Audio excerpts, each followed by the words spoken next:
Bonjour à toutes et à tous. Nous nous retrouvons après cette coupure dans l'enseignement à distance.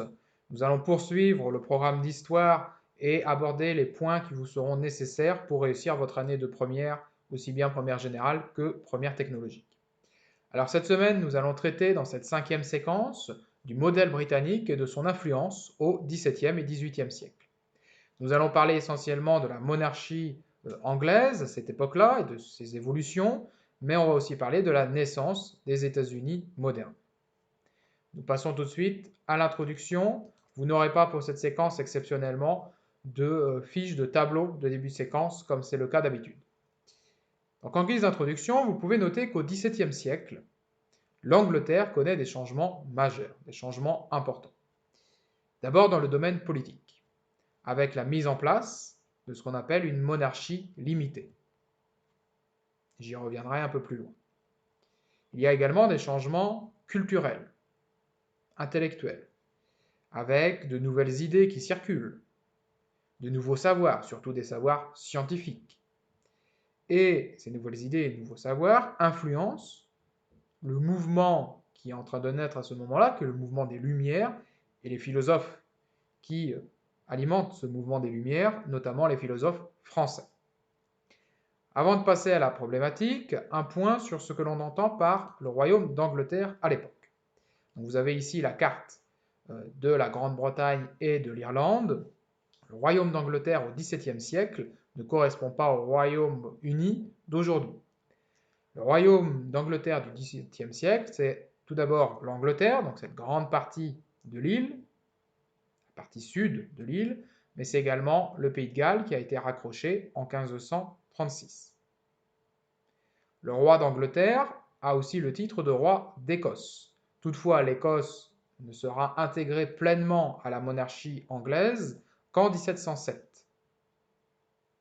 Et enfin, quant à l'Irlande, si elle a été conquise depuis le Moyen Âge, l'Irlande ne sera raccrochée à l'ensemble qu'en 1801.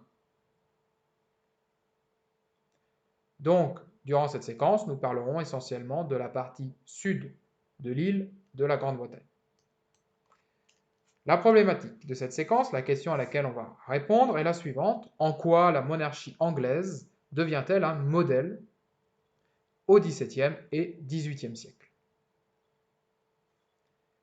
Nous commençons tout de suite avec le grand 1.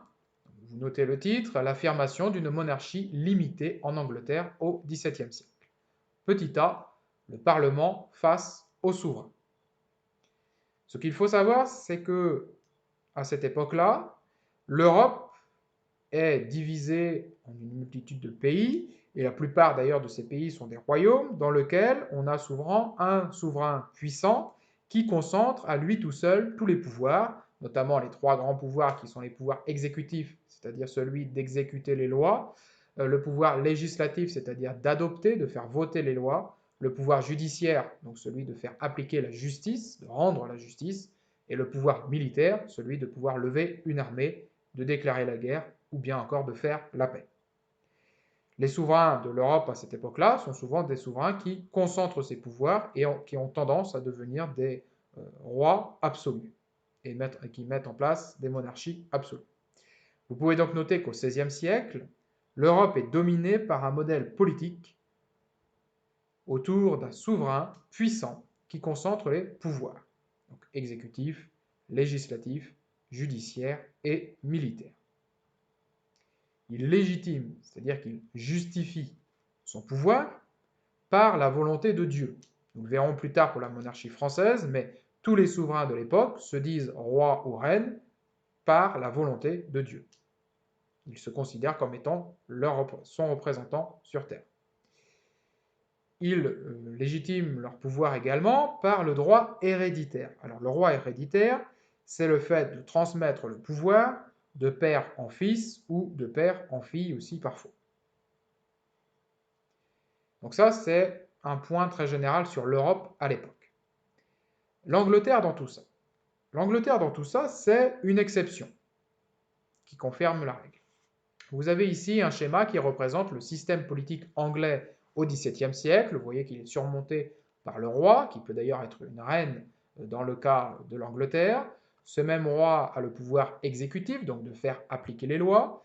Il a le pouvoir de nommer ses ministres, donc le gouvernement. Et dans le cas anglais, il y a ce que l'on appelle un parlement, c'est le cas depuis le Moyen Âge. Ce parlement est divisé en deux chambres. On a la chambre des communes, la chambre des communes que vous avez juste ici qui est élue au suffrage censitaire. Alors le suffrage censitaire, c'est un mode de suffrage par lequel seuls les citoyens les plus riches, ceux qui payent un certain niveau d'impôt, peuvent voter. Donc là, on vous précise qu'il s'agit des propriétaires et des bourgeois. Donc ça, c'est la chambre des communes qui est normalement représentante du peuple. Et vous avez une deuxième chambre au Parlement anglais, c'est la chambre des lords. Donc parmi les lords, on trouve des religieux, notamment des évêques, mais on trouve aussi de grands nobles.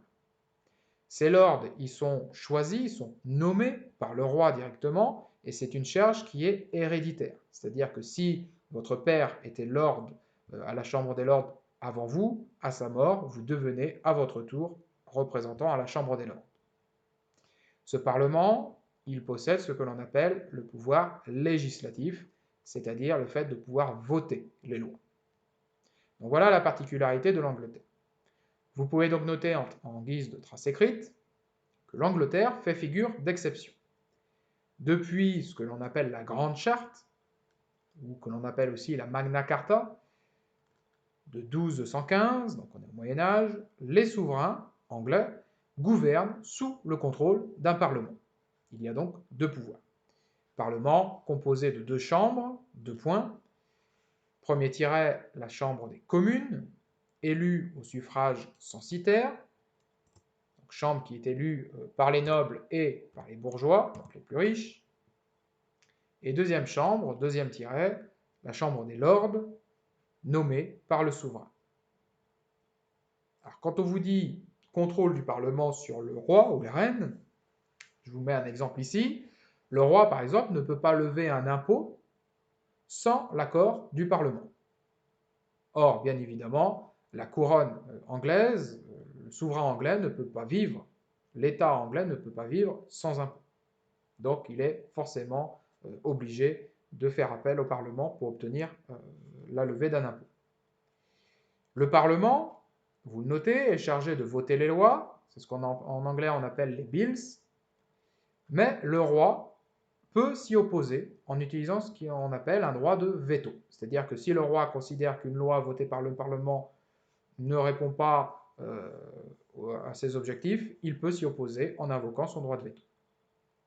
Conclusion de ce premier point, le roi ou la reine d'Angleterre, encore une fois, n'est donc pas un roi absolu. Et ça, c'est la première idée très importante à retenir. Ce Parlement britannique, dès le XVIIIe siècle, donc là on va un siècle un peu plus loin, il va se réunir à Londres, dans le palais de Westminster, où le Parlement britannique d'ailleurs se réunit toujours aujourd'hui. D'ailleurs, l'organisation est restée grosso modo la même. Donc là, ici, vous avez un tableau du XVIIIe siècle qui vous présente la Chambre des communes, donc une des deux chambres seulement dans le palais de Westminster. Au centre, vous avez ce qu'on appelle le speaker, juste ici, avec une perruque, qui dirige les débats. Donc il donne l'ordre du début des débats, il met fin également au débat, il essaye de faire régner le calme pendant les débats. À gauche du tableau, vous avez le gouvernement avec les principaux ministres, vous avez les députés qui soutiennent ce gouvernement, et face à eux, vous avez ici les députés de l'opposition, c'est-à-dire tous ceux qui font partie des partis politiques opposés au gouvernement. Ici, vous avez un ministre du gouvernement qui fait un discours et qui s'adresse aux députés de l'opposition, et en haut, vous avez une galerie qui permet au public d'assister au débat. Voilà pour le Parlement britannique. Deuxième point, donc après avoir présenté de manière très générale la monarchie britannique anglaise au début du XVIIe siècle, un point sur la religion. Vous notez directement qu'au XVIIe siècle, l'Angleterre est divisée d'un point de vue religieux.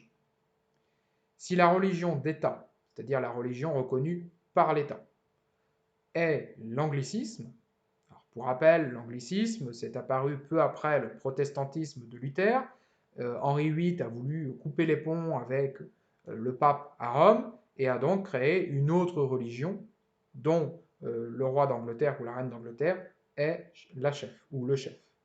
Et c'est ce qu'on appelle l'anglicisme. Donc, si la religion d'État est l'anglicisme, il existe aussi d'autres groupes religieux, notamment les protestants, que l'on appelle en Angleterre des puritains, qui veulent une religion très pure, et on a également des catholiques. Or, la présence de ces différents groupes religieux, le fait également qu'il n'y ait pas encore d'esprit de tolérance, c'est-à-dire que les protestants, les puritains et les catholiques ne sont pas toujours les bienvenus, tout cela entraîne des tensions religieuses qui vont jouer un rôle important dans ce qui va suivre. Comme d'habitude, n'hésitez pas à mettre sur pause pour avoir le temps de tout écrire. Au XVIIe siècle, qui est donc le siècle qui nous intéresse, il y a une famille au pouvoir en Angleterre, c'est la famille Stuart, qui a succédé à la dynastie des Tudors. Vous pouvez donc noter qu'au XVIIe siècle, la dynastie Stuart est au pouvoir. Le premier roi auquel on va s'intéresser dans le programme, c'est Charles Ier, donc vous avez ici un portrait. Charles Ier qui est un roi plutôt autoritaire, un roi qui veut mettre en place une monarchie absolue, et pour mettre en place une monarchie absolue, il faut se débarrasser du Parlement. Si bien que Charles Ier décide finalement de ne plus convoquer le Parlement une fois qu'il est au pouvoir. Il refuse de le convoquer jusqu'à ce que finalement il y soit contraint, parce que l'Angleterre est en guerre, et pour mener une expédition militaire, il faut bien sûr de l'argent et donc des impôts. Et comme je vous l'ai dit tout à l'heure, pour obtenir la levée d'un impôt, le roi est obligé de passer par la case Parlement. Donc, il accepte de convoquer un Parlement. Le problème, c'est que le Parlement accepte à son tour lui aussi de voter un impôt pour le roi si celui-ci accepte des contreparties politiques, notamment le fait de partager le pouvoir avec le Parlement. Ce que Charles Ier va bien évidemment refuser. Ce qui va entraîner une guerre civile, c'est-à-dire une guerre entre Anglais eux-mêmes, qui va être assez longue, de 1642 à 1649, entre deux armées, l'armée du roi, qui veut mettre en place une monarchie absolue, et l'armée du Parlement, qui veut défendre les intérêts, les droits de ce même Parlement. C'est une guerre qui va quand même mobiliser un quart, donc 25% de la population masculine de l'époque, et qui va causer 200 000 morts. Donc ce n'est pas rien pour l'époque. Vous pouvez noter en guise de trace écrite que Charles Ier ne convoque plus le Parlement et veut exercer un pouvoir absolu, c'est-à-dire concentrer les pouvoirs entre ses mains, ce qui entraîne, donc, égale, une guerre civile de 1642 à 1649 entre l'armée du roi et l'armée du Parlement, qui est dirigée par un personnage que l'on va retrouver par la suite, Oliver Cromwell. Donc en 1649, la guerre finit, et c'est le camp parlementaire qui l'emporte, c'est l'armée parlementaire qui l'emporte. Charles Ier est arrêté, condamné pour haute trahison, et on décide de le décapiter en place publique à Londres, la même année, en 1649. Vous avez d'ailleurs ici une peinture qui représente cette scène. Scène qui a d'ailleurs complètement horrifié l'Europe de l'époque, puisque je vous rappelle qu'à l'époque, un roi est un personnage sacré. Vous pouvez donc noter que l'armée du Parlement gagne la guerre. Charles Ier est condamné pour trahison et exécuté en 1649. À partir de 1649 et jusqu'en 1658, l'Angleterre va connaître un nouveau régime politique. Elle va abolir la monarchie et elle va tenter de mettre en place une république. Le problème, c'est que très rapidement, cette république va être confisquée par l'homme dont vous voyez le portrait ici, qui est Oliver Cromwell, celui-même qui commandait l'armée du Parlement pendant la guerre civile. Oliver Cromwell qui va en fait installer une vraie dictature. Donc il va concentrer tous les pouvoirs entre ses mains. Vous notez donc qu'entre 1649 et 1658, Cromwell installe une république qui dérive rapidement vers une dictature. Il meurt en 1658.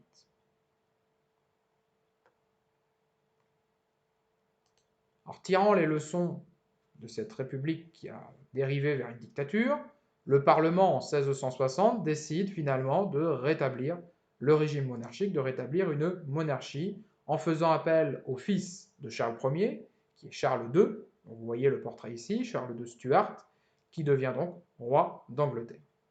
Alors Charles de Stuart, au début, essaye d'apaiser les tensions. Toutefois, le problème, là aussi, c'est que lui, comme son père, voudrait établir une monarchie absolue du même type que ce que fait Louis XIV au même moment en France. Deuxième problème, il ne convoque pas non plus régulièrement le Parlement. Dernier problème avec Charles II, c'est qu'il voudrait privilégier les catholiques, alors même que, je vous l'ai dit tout à l'heure, la majorité des Anglais à l'époque sont anglicans. Donc il y a des tensions importantes, des tensions fortes entre le Parlement, encore une fois, et le roi. Vous pouvez noter, en guise de trace écrite, qu'en 1660, le Parlement décide de rétablir le régime monarchique. Et il appelle sur le trône Charles II Stuart, le fils du précédent roi. Charles II apaise les tensions au départ, mais souhaite établir une monarchie absolue et ne convoque pas régulièrement le Parlement. Les parlementaires se méfient du roi, qui, à tout moment, à cette époque-là en tout cas, peut décider de les faire emprisonner. Jusqu'à 1679, le roi d'Angleterre a cette possibilité d'arrêter arbitrairement, c'est-à-dire sans raison forcément valable, sans raison judiciaire valable, n'importe quel individu, même s'il est député au Parlement. C'est pourquoi, en réaction à cette peur, en 1679, et ça c'est une date très importante dans l'histoire de l'Angleterre, les députés, les parlementaires, votent la loi d'habeas corpus.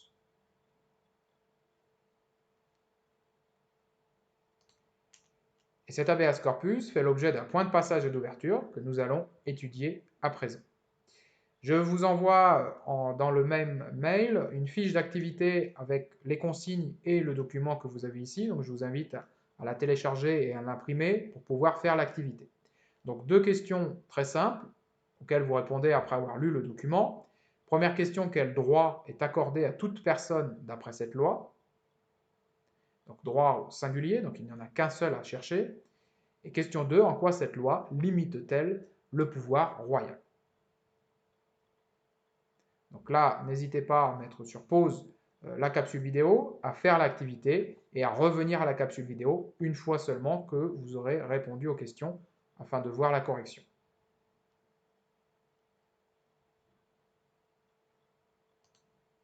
Nous passons à la correction du zoom sur l'habeas corpus. Première question à laquelle vous deviez répondre, quel droit est accordé à toute personne d'après cette loi?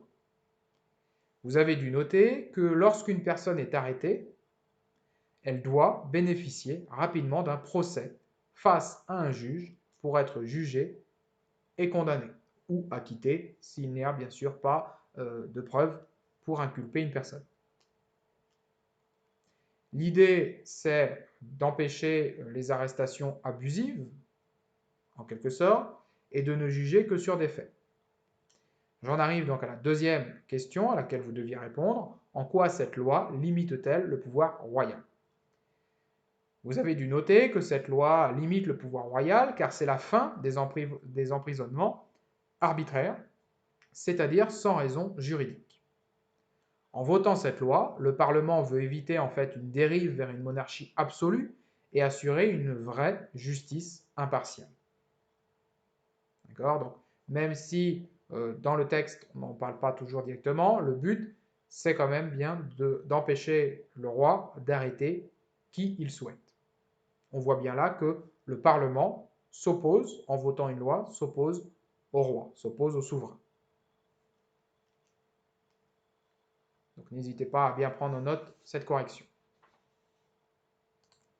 Alors ce conflit entre Charles II et le Parlement, il va aboutir, vous pouvez le noter, à la formation de deux grands partis politiques à la Chambre des communes. On a le parti des Tories, qui sont des conservateurs et des partisans des droits du roi. Eux, ils soutiennent le roi dans sa démarche d'aller vers une monarchie toujours plus absolue. Face à eux, il y a les Whigs, qui sont les partisans, par contre, à l'inverse, des droits du Parlement et qui sont majoritaires dans ce même Parlement.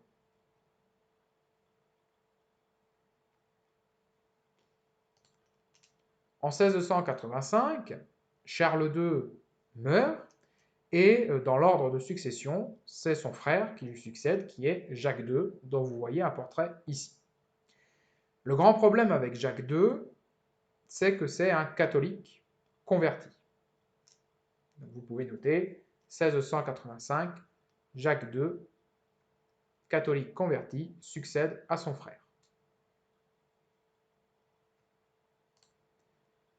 Nous passons là aussi à un point de passage et d'ouverture imposé par le programme sur la Glorieuse Révolution et le Bill of Rights.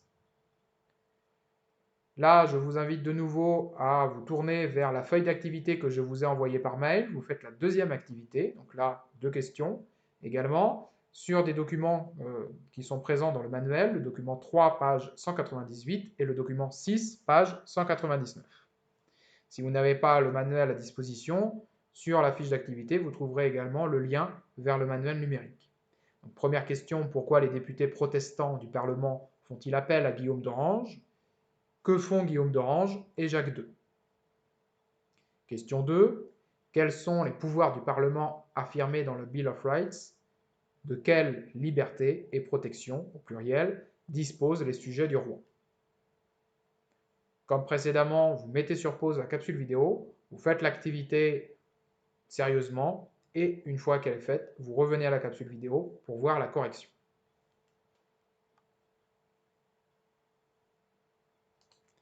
Alors nous passons à la correction de ce zoom consacré au Bill of Rights et à la Glorieuse Révolution. Première question, pourquoi les députés protestants du Parlement font-ils appel à Guillaume d'Orange? Vous avez dû noter que les députés protestants, alors quand on dit protestants dans le texte, on veut dire en fait anglicans, les députés protestants du Parlement craignent que Jacques II fasse du catholicisme la religion d'État. Pour rappel, la religion d'État, c'est l'anglicanisme à l'époque.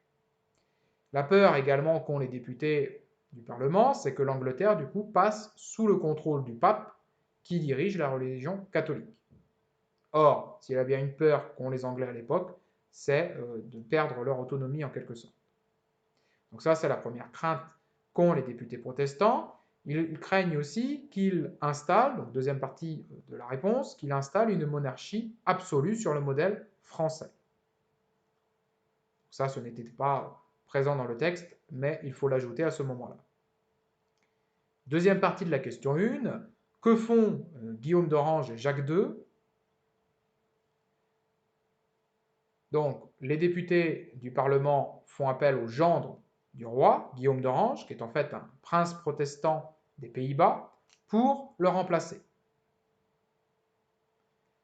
Alors, pour prendre l'arbre généalogique de la famille des Stuarts, vous avez Charles Ier qui a été exécuté, Charles II dont on a parlé tout à l'heure, là Jacques II qui est au pouvoir pour le moment, et les parlementaires vont en fait aller chercher le gendre, c'est-à-dire le mari de la fille du roi, le mari de la fille de Jacques II, Guillaume III d'Orange, qui est à ce moment-là présent aux Pays-Bas et dont vous avez le portrait juste ici.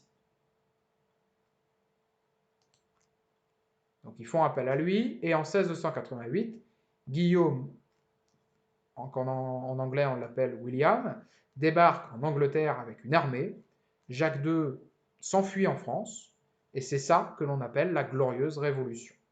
C'est-à-dire une révolution qui s'est passée de manière totalement pacifique, sans qu'il y ait eu besoin de faire de guerre civile. Le sang n'a pas été versé.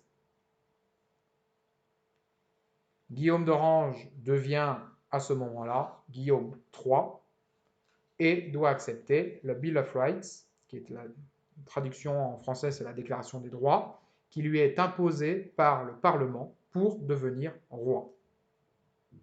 Et ce Bill of Rights faisait l'objet de la deuxième question.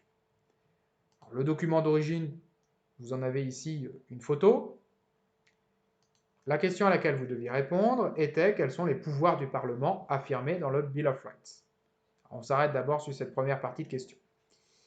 Vous notez que dans le Bill of Rights, le Parlement affirme que le souverain doit avoir l'accord des parlementaires pour, et là vous avez dû noter plusieurs éléments.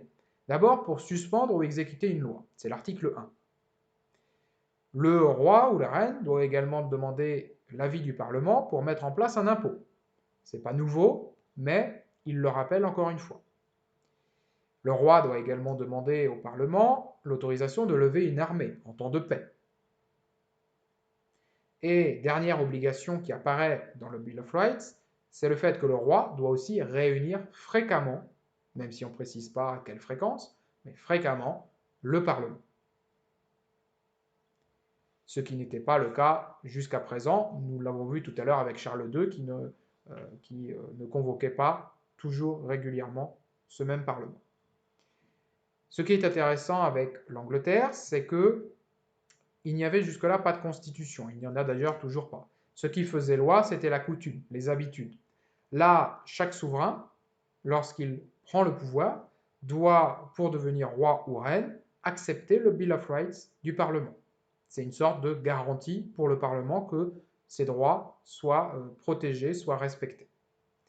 Conclusion, on a là un renforcement des pouvoirs du Parlement face au roi ou à la reine. N'hésitez pas à mettre sur pause si vous n'avez pas tous ces éléments dans votre réponse. Deuxième partie de la question, de quelle liberté et protection disposent les sujets du roi? Vous avez dû noter que le Bill of Rights accorde aussi des droits fondamentaux aux sujets anglais. D'un côté, des libertés que l'on appelle des libertés individuelles, c'est-à-dire données à chaque individu, individuellement. Ici, on parle notamment de la liberté d'expression, le droit de s'exprimer, d'exprimer ses opinions. Et ça, pour l'Europe de l'époque, c'est quelque chose de vraiment nouveau. Deuxième droit fondamental, c'est ce qu'on appelle les libertés collectives, c'est-à-dire celles qui s'appliquent à l'ensemble de la collectivité, de la société. Par exemple, dans le Bill of Rights, on parle du droit de signer des pétitions et de les présenter au roi. Alors, ces mêmes pétitions, ce sont en fait des réclamations, des doléances. Dans les libertés collectives, il y a aussi le fait de pouvoir avoir des élections libres, donc le pouvoir de voter, tout simplement. Après cette glorieuse révolution, donc que vous mettez entre guillemets puisque c'est une expression, vous notez que l'Angleterre devient une monarchie limitée. Qu'est-ce qu'une monarchie limitée? Je vous ai mis la définition à cet endroit. Il s'agit d'une monarchie dans laquelle les pouvoirs du souverain sont limités par l'existence d'une assemblée représentant le peuple, et cette assemblée porte un nom, c'est le Parlement, et la garantie de droits fondamentaux. Alors, quand on a dit ça, on a l'impression que finalement, l'Angleterre de l'époque est le modèle parfait. Toutefois, il y a quand même une limite assez importante. Vous notez que toutefois, le modèle britannique a aussi ses limites, puisque 4% des adultes anglais seulement peuvent voter, puisque je vous rappelle qu'on a un suffrage censitaire. Donc, un droit de vote donné qu'aux plus riches.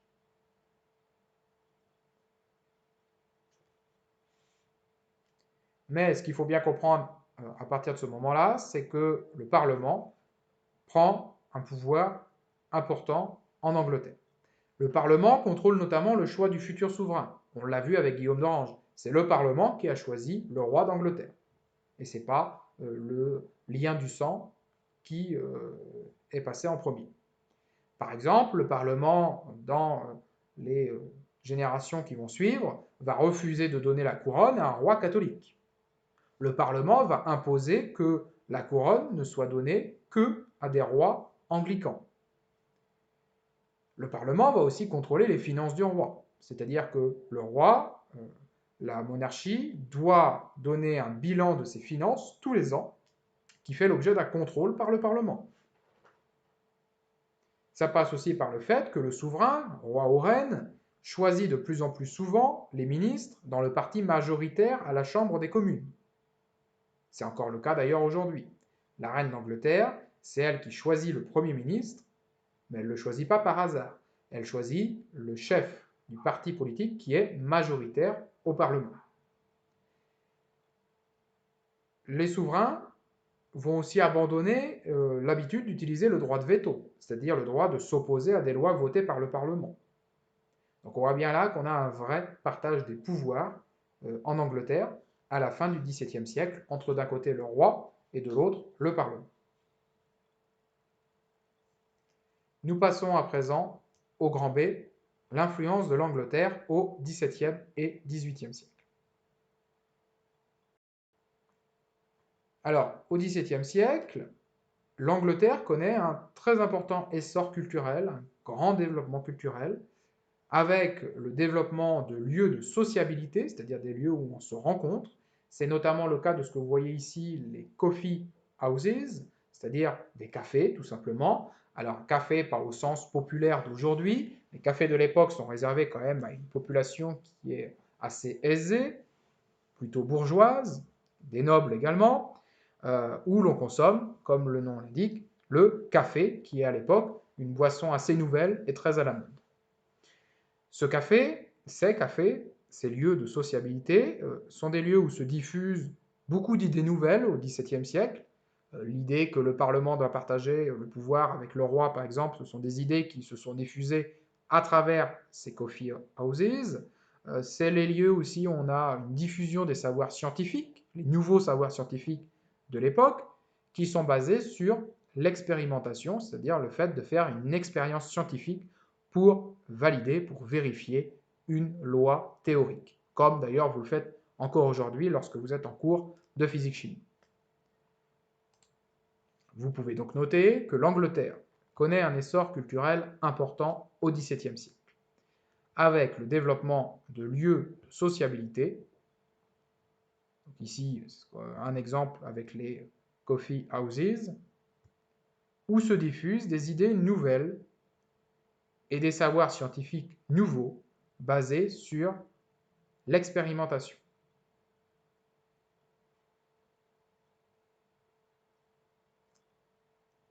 Un exemple justement de personnage qui incarne ces savoirs scientifiques nouveaux, c'est Isaac Newton, que vous avez ici, que vous connaissez peut-être de nom, qui est à l'origine d'un tas de théories, notamment sur la lumière, mais la théorie la plus connue de Newton, c'est la théorie de la gravitation. Vous pouvez donc noter cet exemple, Isaac Newton, à l'origine de la théorie de la gravitation. Ce qu'il faut noter également, c'est que les progrès scientifiques en Angleterre créent un fort intérêt de la part des intellectuels de toute l'Europe. L'Angleterre devient un lieu où il faut aller, devient un lieu de savants brillants avec lesquels il faut absolument échanger et communiquer. Deuxième point de ce B, l'Angleterre devient aussi un modèle de régime politique. Je vous rappelle que l'Europe à ce moment-là connaît surtout un type de régime, c'est la monarchie absolue, ou en tout cas des monarchies qui essayent d'être le plus absolue possible. L'Angleterre est à contre-courant, et en cela, elle devient un modèle pour tous les opposants de l'absolutisme en Europe. Et c'est le cas notamment des philosophes des Lumières, et notamment un, Voltaire, que vous avez ici en portrait. Vous notez qu'après 1688, l'Angleterre devient un modèle de régime politique, conciliant monarchie, et pour l'époque, on n'imaginait pas un régime politique sans roi, donc conciliant monarchie et liberté en même temps. Pour les philosophes des Lumières, grosso modo, l'Angleterre, c'est bien l'exemple que l'on peut avoir un roi et en même temps avoir des libertés. Au XVIIIe siècle, l'Angleterre apparaît comme le pays le plus libre d'Europe. Le Parlement a notamment voté, on l'a vu tout à l'heure, la liberté d'expression. Viendra ensuite la liberté de la presse. Au même moment, en France, ces libertés n'existent pas. La censure existe et est mise en place en France. Vous rajoutez que la monarchie anglaise devient un modèle pour tous ceux qui veulent la fin de l'absolutisme en Europe. Elle inspire beaucoup les philosophes des Lumières français, comme Voltaire ou Montesquieu. Voltaire en particulier en France, a publié des ouvrages qui n'ont pas plu à la monarchie. Il a donc fait un séjour à la prison de la Bastille. Et à la sortie de son séjour à la Bastille, Voltaire a dû s'exiler en Grande-Bretagne durant 2 ans, de 1626 à 1728.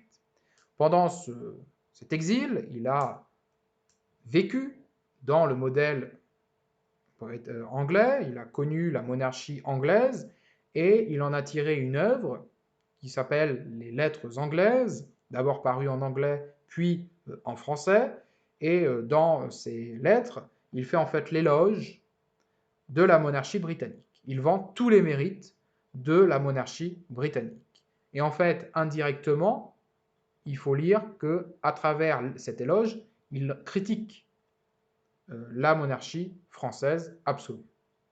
Un extrait d'ailleurs de ces lettres anglaises, nous allons lire uniquement le premier paragraphe. Donc, la nation anglaise est la seule de la terre qui soit parvenue à régler le pouvoir des rois en leur résistant. Ce qui veut dire, c'est à limiter le pouvoir des rois. Et qui, d'effort en effort, est enfin établi ce gouvernement sage, où le prince tout-puissant, pour faire du bien, a les mains liées pour faire du mal. Ce qu'il veut dire là, c'est que le Parlement empêche le souverain d'abuser de son pouvoir et donc de faire du mal. Je continue. Où les seigneurs sont grands, sans insolence et sans vassaux, et où le peuple partage le gouvernement sans confusion. Donc là, il fait référence au fait que la Chambre des communes soit élue, bien qu'il y ait quand même des limites, c'est ce que je vous ai dit tout à l'heure.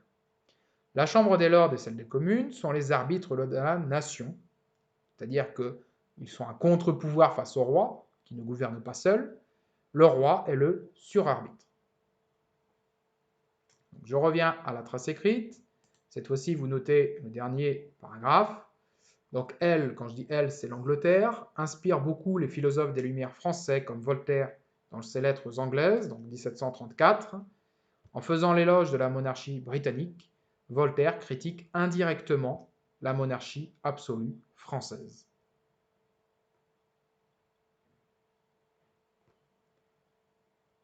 Enfin, dernier point, nous avons vu l'influence intellectuelle, l'influence politique de l'Angleterre. On va voir maintenant son influence impériale colonisatrice. L'Angleterre, comme la France d'ailleurs, au XVIIe siècle, se lance à la suite de l'Espagne et du Portugal dans la conquête d'un empire colonial, et donc à la conquête de colonies. Ici, vous avez la carte justement de ces conquêtes britanniques, de ces conquêtes anglaises. Donc l'Angleterre parvient à conquérir quelques comptoirs en Inde, c'est-à-dire des villes où on fait du commerce, quelques comptoirs en Afrique, des colonies, des îles dans les Antilles, principalement pour la production de sucre, mais aussi et surtout des colonies au nombre de 13 en Amérique du Nord, et c'est ce que l'on verra d'ailleurs dans le Grand 2 par la suite. Vous pouvez donc noter qu'au XVIIe siècle, l'Angleterre part à la conquête d'un empire colonial très étendu. Comptoir en Inde, îles dans les Antilles et colonies en Amérique du Nord. Ces colonies lui servent à produire du sucre, du thé, du coton, qui sont ensuite vendus en Europe. Et cela va permettre, comme à Séville, ce qu'on avait étudié dans un autre chapitre, d'enrichir un certain nombre de négociants, de commerçants anglais. Je m'arrête là volontairement, puisque ce dernier point va nous servir de jonction avec le grand 2, que je vous enverrai par la suite sur la naissance des États-Unis. Vous n'hésitez bien sûr pas à m'envoyer un mail si jamais vous avez des questions, des éléments qui n'ont pas été compris dans le cours. Il me reste à vous souhaiter une bonne journée, bon courage à vous.